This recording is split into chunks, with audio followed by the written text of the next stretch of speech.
ok? O meu nome é Marta, sou nutricionista e dedico-me em exclusivo a esta área materno-infantil. Formei-me na Universidade do Algarve, em Dietética e Nutrição, e desde aí que tenho dedicado os meus estudos a esta área que eu considero tão especial, ok? E tenho mesmo feito formações, desde a nutrição na gravidez até dificuldades alimentares na infância e ao neurodesenvolvimento infantil. Ok? A aula de hoje, como podem ver, é sobre as necessidades nutricionais ao longo da gravidez. Hum, e pronto, eu gostava que fosse um momento de aprendizagem, de partilha, ok? Positivo para vocês. Por isso, se tiverem alguma pergunta, alguma curiosidade, se identificarem com alguma coisa que eu estou a partilhar, se calhar num contexto mais clínico, também partilhem nos comentários, ok? Vamos falando assim, interagindo um pouquinho. Hum, então, se caso não queiram partilhar nada agora de início, eu gostava de saber se tem aqui colegas, se alguém me conhece, se não, mas caso não queiram partilhar assim nada de início, eu vou então dar, início à aula. Ok, então o primeiro slide eu trouxe aqui, antes de falarmos, das necessidades nutricionais, eu acho muito importante percebermos, os efeitos, ok, que a alimentação materna pode ter aqui, no ambiente inútero e na saúde, futura do bebé, ok? E isto, acontece desde muito cedo, mesmo desde a pré-conceição, apesar de nós estarmos a focar aqui na gravidez, ok? Da forma em que pequenas alterações, ok, epigenéticas, a expressão dos genes, o stress metabólico, alterações na diferenciação celular, podem de facto, hum, afetar aqui, as respostas embrionárias, as respostas fetais e como podem ver aqui através destas setinhas, é quase como um dominó, porque desde, muito cedo em que ainda só existem células, a falha ou o excesso nutricional podem desencadear aqui respostas desejadas ou não tão desejadas, como por exemplo o crescimento fetal estar comprometido, o neurodesenvolvimento do bebé estar comprometido, resultados adversos mais relacionados com o parto ou nascimento, ok? Como baixo peso ou excesso de peso, à nascença, parto prematuro ou até nado morto.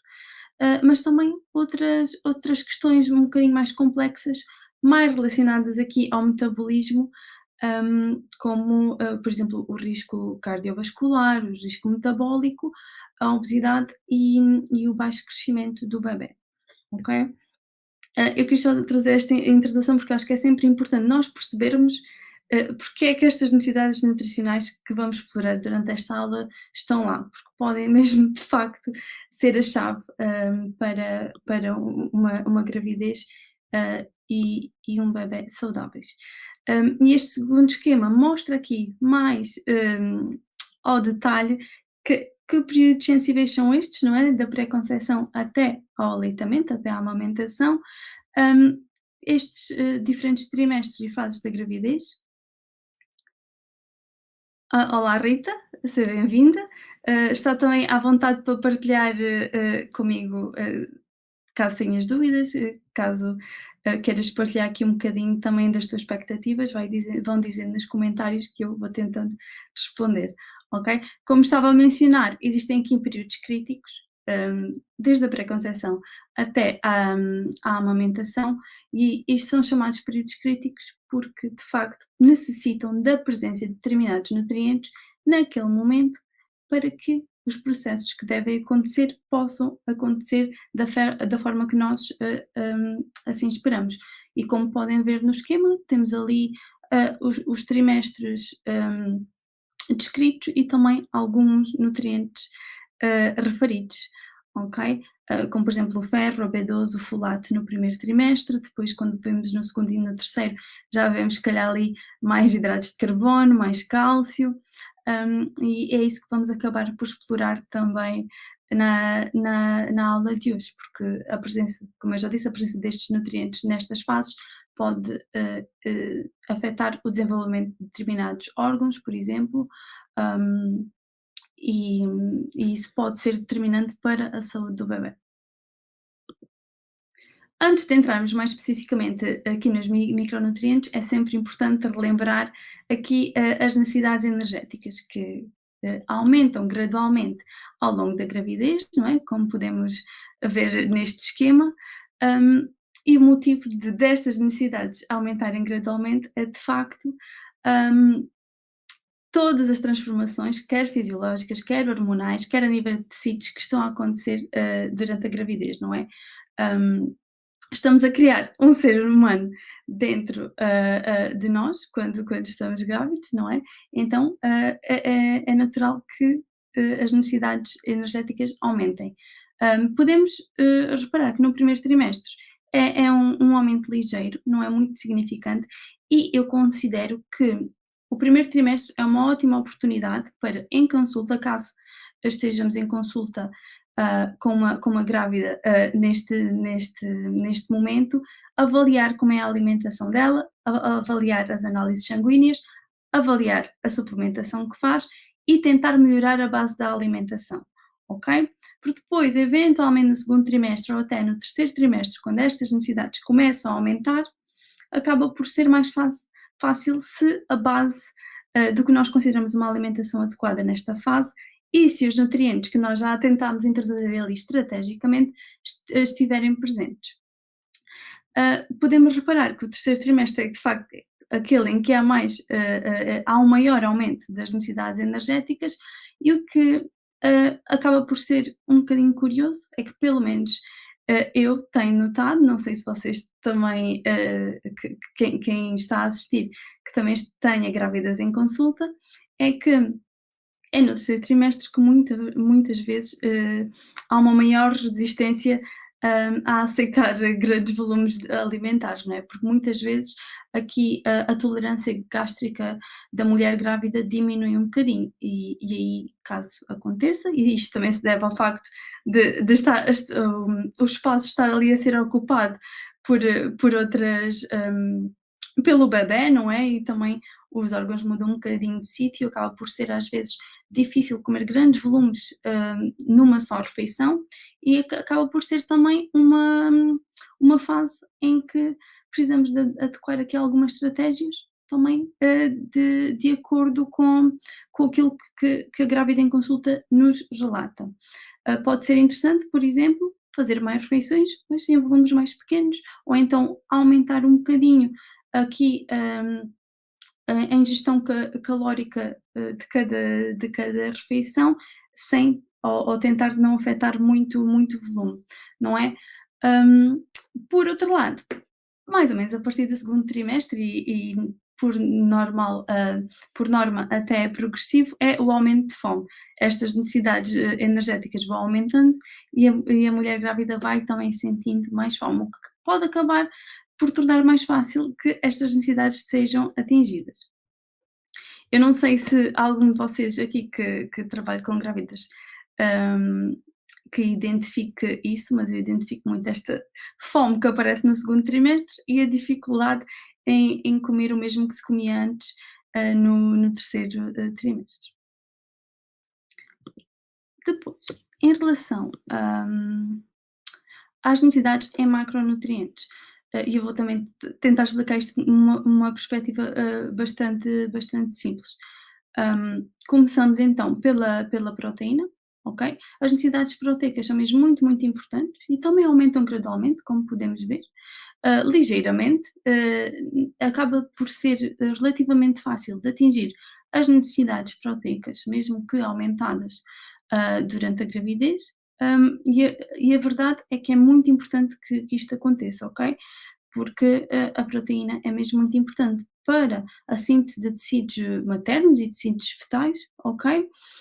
E daí ao aumento destas necessidades, ok? Sobretudo no terceiro trimestre, o que pode ser um bocadinho difícil, ok? Como já falámos, quando há se calhar uma menor tolerância gástrica e há maiores necessidades proteicas, quando sabemos que se calhar a proteína nos sacia mais, não é? E estamos a tentar que, aquela grávida se calhar coma um bocadinho mais. É aqui que pode entrar, se calhar, alguma estratégia, como por exemplo, caso faça sentido na alimentação, da grávida a introdução de por exemplo, iogurtes proteicos, sempre sendo santos, ok, sempre naturais, mas tentar que no mesmo volume, mais ou menos, somente um bocadinho o aporte proteico.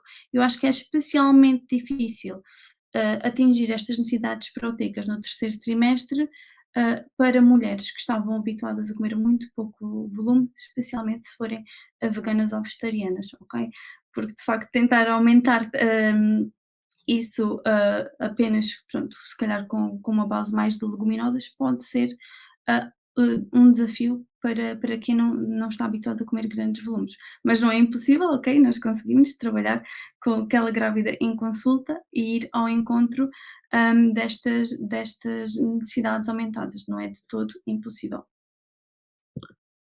Não, nem é necessário suplementação na maior parte dos casos, ok?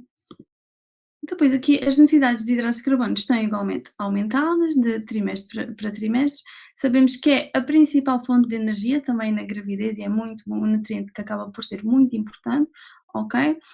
Hum, a verdade é que, para além, deste aumento, nós temos que pensar muito bem aqui quais são as fontes de hidrato de carbono que esta grávida tem na sua alimentação, porque a manutenção dos níveis de glicemia adequados também acaba por ser um dos fatores muito importantes para a saúde, de toda pronto, para a manutenção de uma gravidez saudável, ok?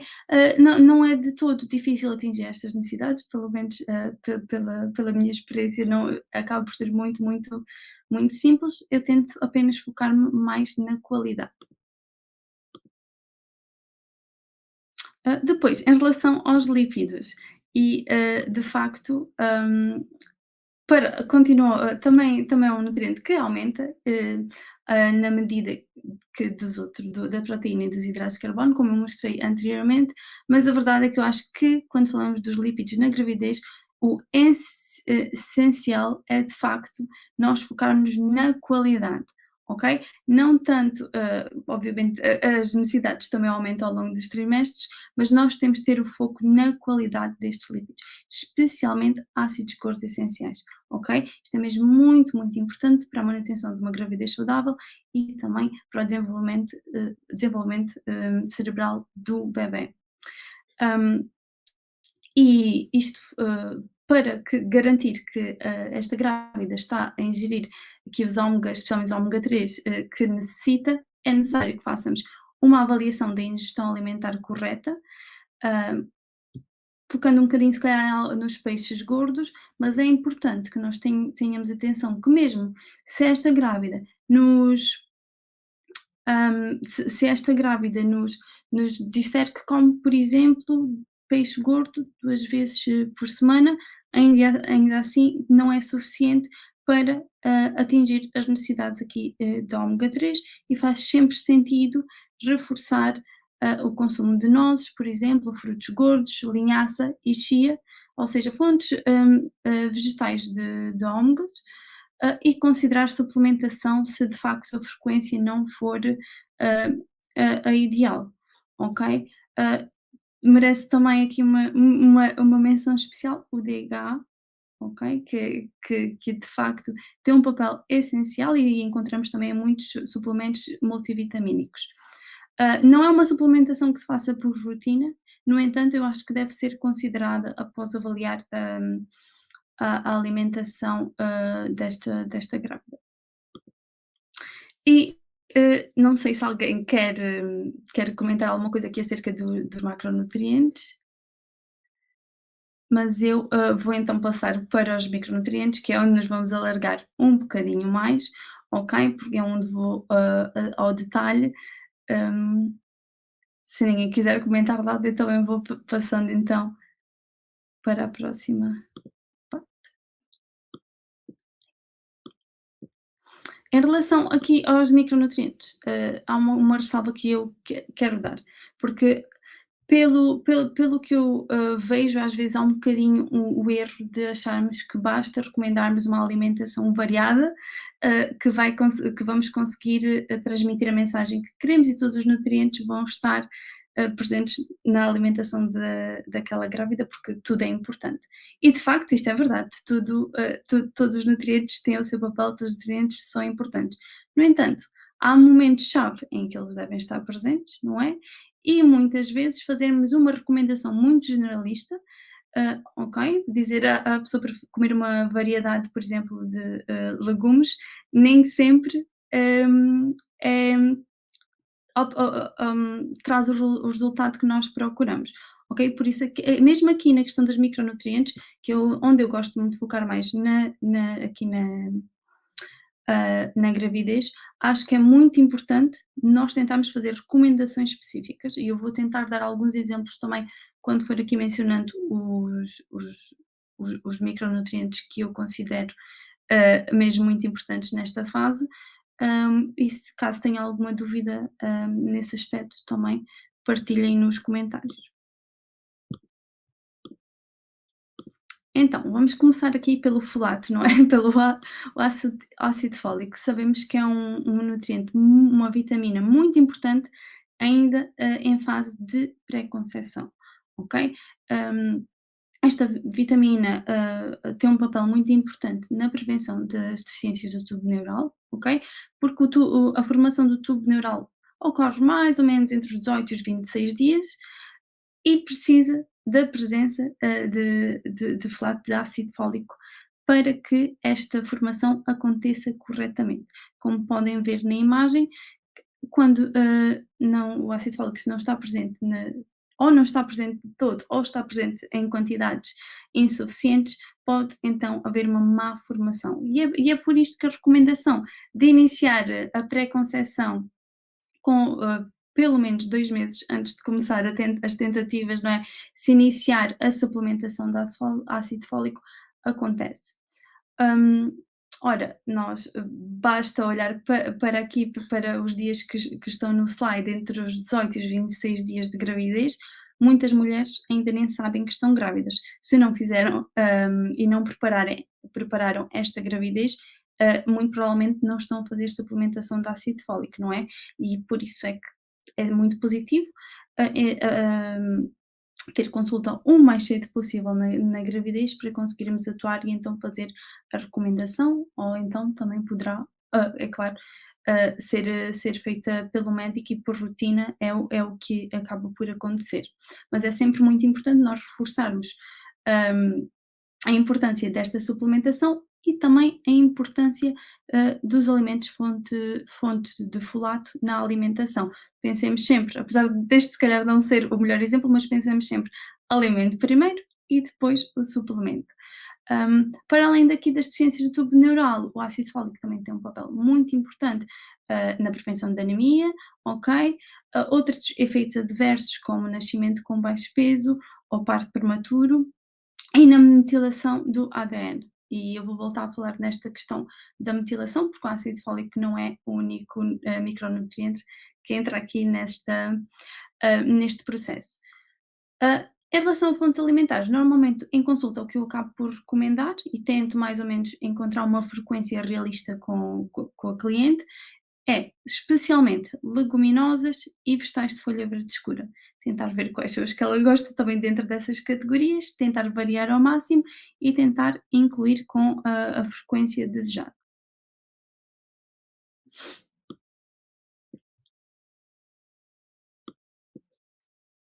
Hum, é importante também referir, e agora já vamos falar também da vitamina B12, que quando há excesso de ácido fólico, é possível que exista um déficit de B12 que está um bocadinho camuflado, ok? Por isso, quando pedimos análises sanguíneas, sempre que possível, eu sei que isto para os nutricionistas é muitas vezes uma luta,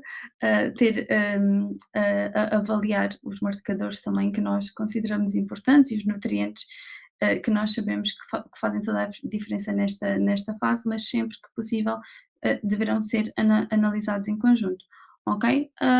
A vitamina B12 é também uma vitamina muito, muito importante, hum, exatamente como o ácido fólico na prevenção de ciências do tubo neural, da anemia e na metilação do ADN. Eu quero ressalvar, eu sei que sempre que pensamos em B12, se calhar pensamos um bocadinho mais em dietas veganas, ok? Uh, É de salientar que não só mulheres veganas têm déficit de B12, ok? E isto merece ser avaliado com cuidado, e idealmente seria avaliado o mais cedo na gravidez possível. Para além, destas 2 vitaminas do complexo B, temos uma muito, muito importante que é a colina, que eu sinto que acaba por ser muitas vezes, desvalorizada, e é por isso que eu se calhar vou dedicar aqui algum tempinho a falar dela, ok? Trouxe aqui 2 esquemas para vos tentar explicar que, de facto a colina é crítica numa série de funções, e nos processos metabólicos e fisiológicos na gravidez tem um papel mesmo muito, muito importante, ok? No esquema, eu espero que vocês estejam a conseguir ver bem, mas conseguem ver que derivados da colina vem o PC, conseguem ver ali perto do bebê. Hum, Este é um dos principais constituintes das membranas celulares, ok? E é necessário para a síntese de lipoproteínas, especialmente as de densidade muito baixa. Isto acaba por facilitar hum, a exportação hepática da gordura, dos lípidos. Ok? O que é que isto significa? Que se houver uma ingestão inadequada de colina, ah, haverá uma perturbação das membranas celulares. Isto pode fazer com que as membranas sejam, digamos, fracas, ok? O que vai prejudicar a mobilização de gordura do fígado. Isto pode resultar num fígado gordo, ok? Isto é apenas um exemplo.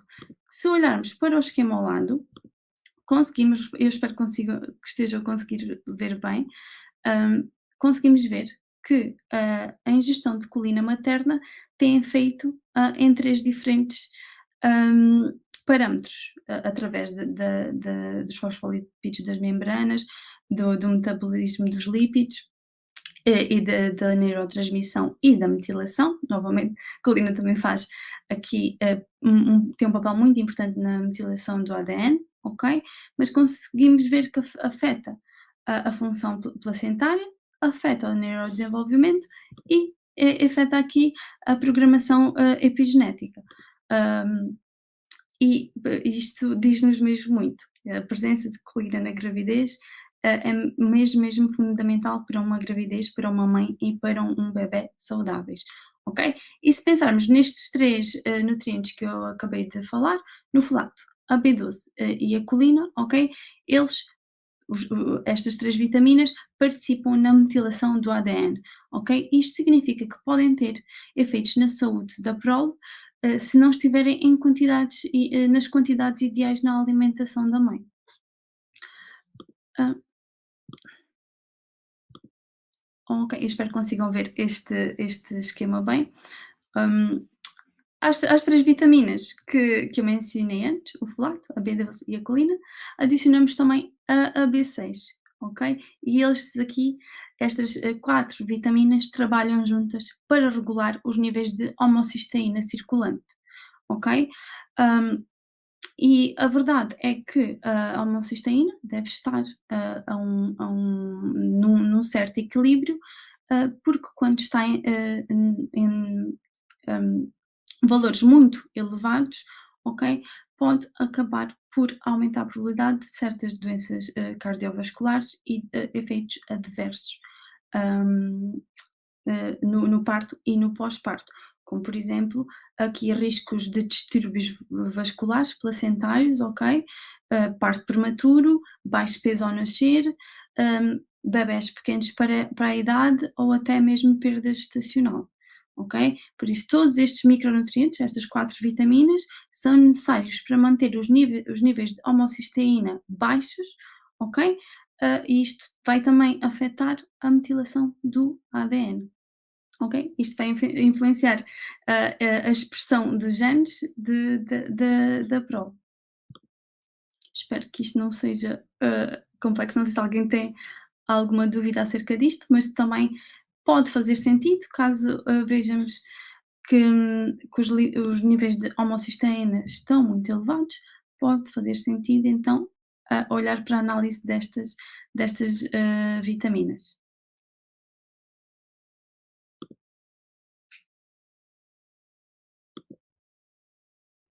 Depois, trouxe então o ferro, e o ferro é mesmo um daqueles nutrientes que nós não pode faltar quando falamos de necessidades nutricionais na gravidez, não é? Porque a verdade é que a deficiência em ferro afeta,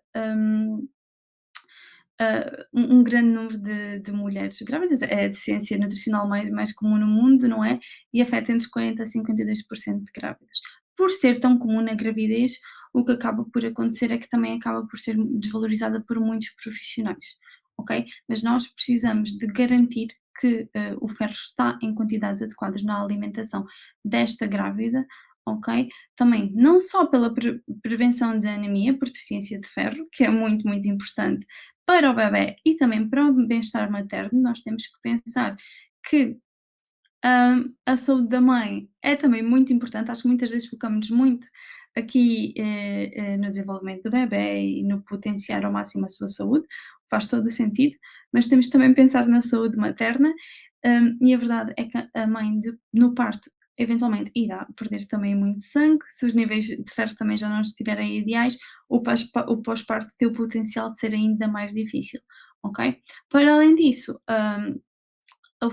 os níveis adequados de ferro têm também aqui o potencial de prever efeitos adversos, ok? Como eu já referi várias vezes, baixo peso à nascença, parto prematuro, hum, tem um papel muito importante no neurodesenvolvimento e impacta também as reservas de ferro do bebé após o parto. Isto acaba por ser muito importante, ok? Especialmente se depois temos que considerar em suplementar ou não suplementar aquele bebé, ok? Normalmente as reservas de ferro aqui do bebé são mais estabelecidas no terceiro trimestre, no entanto, nós temos que começar a atuar desde o início, ok? Garantir um bom aporte de ferro desde o início. É claro que sabemos que é natural, se calhar, a hemoglobina estar um bocadinho mais baixa na gravidez, mas não é por ser normal, entre aspas, ou comum, que vamos deixar uma grávida em déficit nutricional, nunca, ok? Sempre que vemos valores fora do ideal, devemos então, através de terapia nutricional, através de alimentos, se for déficit, através da suplementação, não é? A verdade é que também temos que pensar que a ingestão insuficiente do ferro na gestação pode comprometer a chegada de oxigênio ao bebê, ok? E isto tem consequências muito, muito severas para o seu desenvolvimento geral.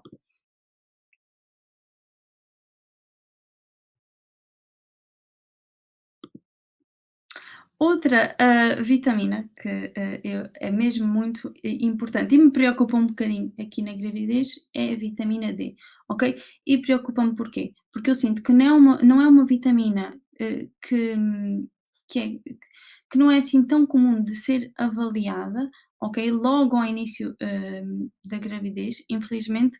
No entanto, nós sabemos a prevalência de déficit de vitamina D, até mesmo na população portuguesa e que nós vivemos num país com sol, não é? E não temos recomendação de suplementação por rotina para a população geral, mas mesmo assim sabemos que a prevalência de déficit é muito comum. Ora, sabendo isto e sabendo o papel que a vitamina D tem na saúde do bebé e da mãe, eu considero que é mesmo um nutriente que deve ser avaliado desde o início, se possível, ok?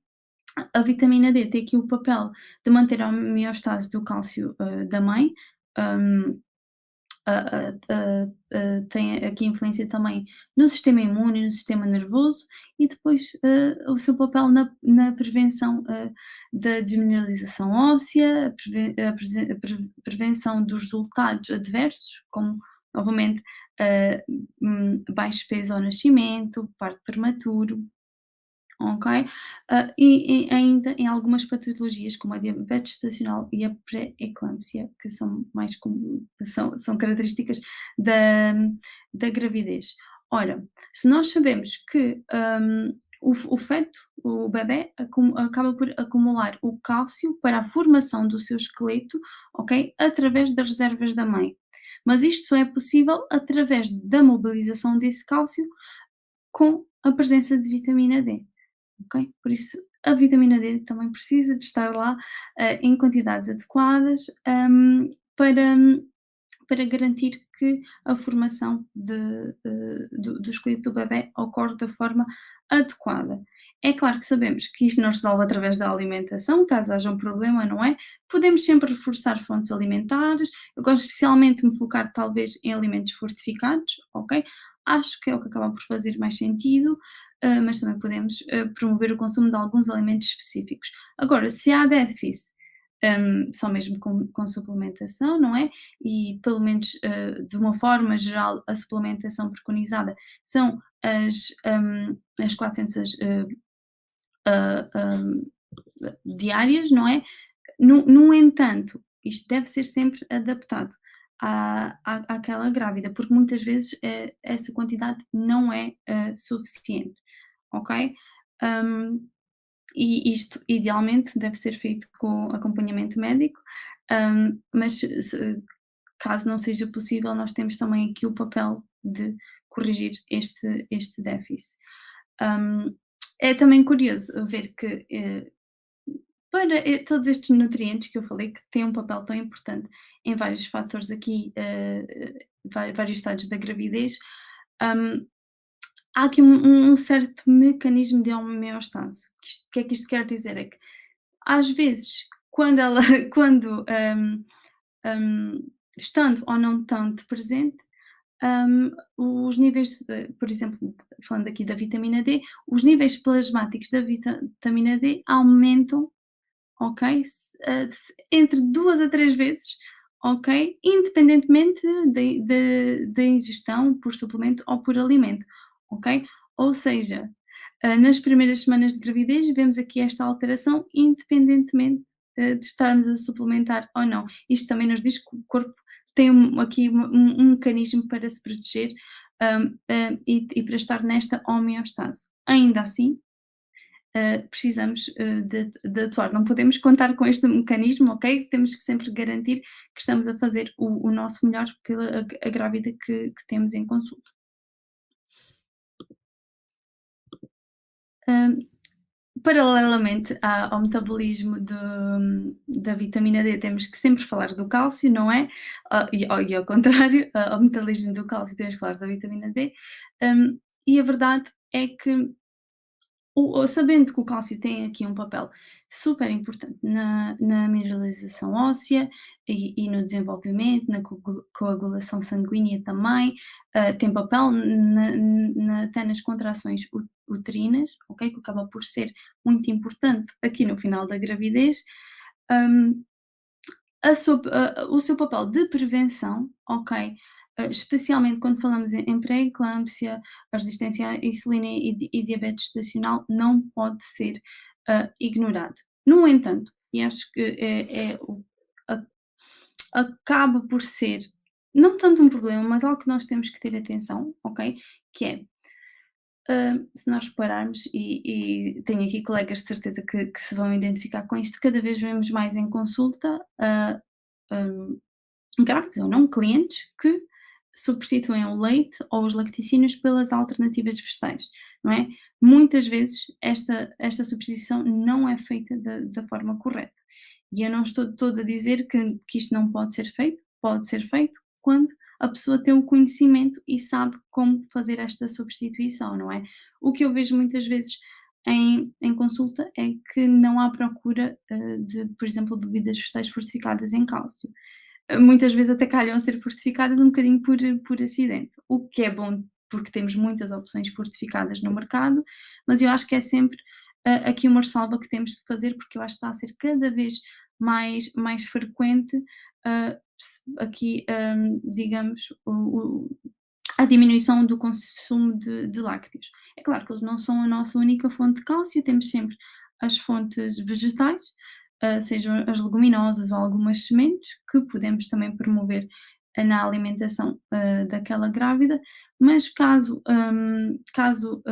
notemos que, de facto, sentimos que possivelmente, o consumo não está adequado às necessidades, vale sempre a pena reforçar, quer com alimentos vegetais, quer com lácteos, se a grávida consumir.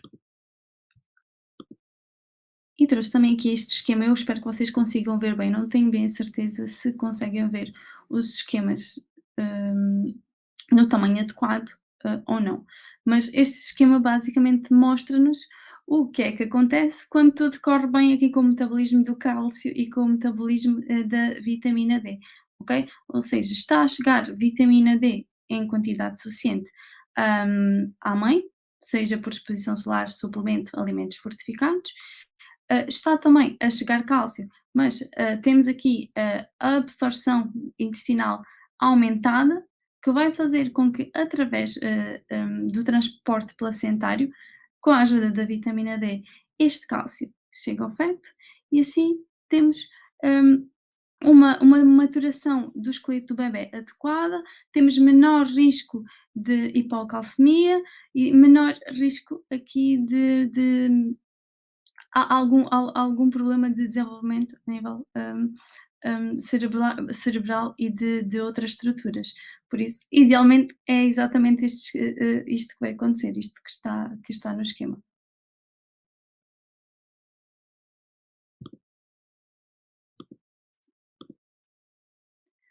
Outra vitamina que acaba por ser, hum, um bocadinho controversa na gravidez é a vitamina A. É inegável o papel que esta vitamina tem, na prevenção, ok, de malformações, na do feto durante a gravidez, no entanto, é o que nós costumamos normalmente chamar de tem acaba por ter uma necessidade em U, não é? Ou seja, tanto o excesso como o déficit podem ser perigosos, ok? E por isso é que também temos aqui a ressalva de, por exemplo, não recomendar o consumo de fígado na gravidez ou termos alguma atenção aos multivitamínicos que podem ter a vitamina A, em grande quantidade, é porque sabemos que o excesso, especialmente no primeiro trimestre, ok? Pode ter aqui um efeito nas malformações ou até no risco de asma, ok? No entanto, garantir que as necessidades, o consumo está dentro deste intervalo, que são as necessidades de vitamina A diárias, acaba também por ter aqui um papel muito importante na prevenção de malformações cardíacas, e até orofaciais, como os exemplos que eu trouxe aqui na imagem, como o caso da fenda palatina, ok? Agora, não podendo ou não devendo recomendar o consumo de fígado e dos multivitamínicos, o nosso papel acaba também por passar um bocadinho aqui pela promoção de fontes vegetais de vitamina A, sim, para essas não há aqui, digamos, limite, ok? Não temos que estar preocupado com o excesso através desses alimentos, a não ser que, que se comam toneladas de cenoura por dia, que não é o que acaba por acontecer, não é? E por último, e este foi o último micronutriente que eu trouxe, porque estava com algum receio, de não ter assim, tempo para, desenvolver mais, mas parece-me que ainda tenho aqui algum tempo, ok? Então eu vou falar um bocadinho do iodo, que, hum, é outro daqueles nutrientes que eu acho essenciais, ok? Mesmo desde a pré-conceição, hum, pois tem um papel muito, muito importante, na gravidez, quer na função tiroideia da mãe e do bebé, ok? No desenvolvimento neurológico, e mesmo na prevenção de anomalias congénitas, atraso mental e até de aborto. Nós temos orientações, e eu trouxe aqui o caso da orientação da Direção-Geral de Saúde, e também sabemos que é recomendação da Organização Mundial de Saúde que seja por norma, até para a população geral, seja priorizado o consumo de sal iodado, não é? A verdade é que isto não é assim tão comum, e acho que é uma mensagem que devemos tentar continuar a espalhar, porque não sinto que a população geral ainda não tem bem este conhecimento, ok? Na gravidez, a não ser que exista alguma contraindicação, deve ser feito, e deve ser sempre avaliada ou não a necessidade de suplementar. Há médicos que passam iodo por rotina, há outros que são contra essa prática e então, o que acaba por acontecer é que muitas, das grávidas que recebem consulta também têm, hã que uma prescrição de suplementos, quer em pré-conceição, quer no primeiro trimestre, muito, diferente de de uma para a outra. E sinto que, devias fazer um trabalho aqui melhor. É claro que tem que ser sempre tudo personalizado, eu não estou a dizer que deve ser tudo por padrão, mas acho que atualmente ou é feito tudo por padrão, no sentido de simplesmente ser dado um multivitamínico, em que as quantidades não são, adequadas, ou então o que acaba por acontecer é, serem, feitas as recomendações não baseadas em análises sanguíneas, que eu não concordo, muito. Aqui com a saúde temos sempre caso não consigamos suplementar ou precisemos um bocadinho do médico para isso, né, que acaba às vezes por acontecer, temos sempre, a opção do sal iodado, ok? Algumas fontes alimentares, mas idealmente o que nós vamos tentar fazer é sempre estar em comunicação com o médico da cliente para, de facto, se ele não achou relevante, mas nós acharmos, termos essa possibilidade de discussão e então ser mais fácil.